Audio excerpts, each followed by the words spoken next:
pagmamahal ng Dusty dito sa Outside World.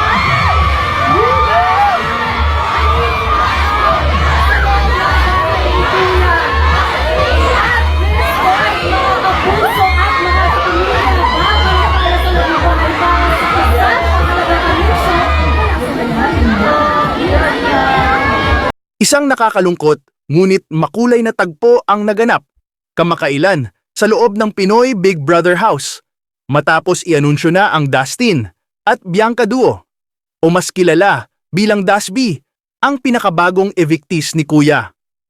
Matapos ang ilang linggo ng pakikipagsapalaran, tawanan at bonding moments kasama ang ibang housemates, kailangan nang iwan ni na Dustin at Bianca ang iconic na bahay ni Kuya.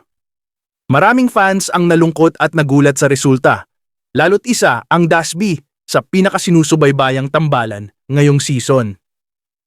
Sa kabila ng kanilang paglabas, hindi natatapos ang suporta at pagmamahal ng kanilang solid na fandom.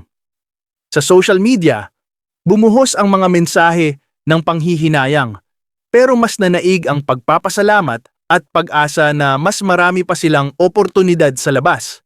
Ipinakita rin ng fans na kahit magkaiba ang home network ng dalawa, iisa ang layunin ng Dasby supporters, ang ipagpatuloy ang suporta sa kanilang idolo saan man sila mapunta pagkatapos ng PBB journey. Bagamat wala na sila sa loob ng bahay, marami ang naniniwala na mas maraming pintuan ng oportunidad ang magbubukas para kina Dustin at Bianca.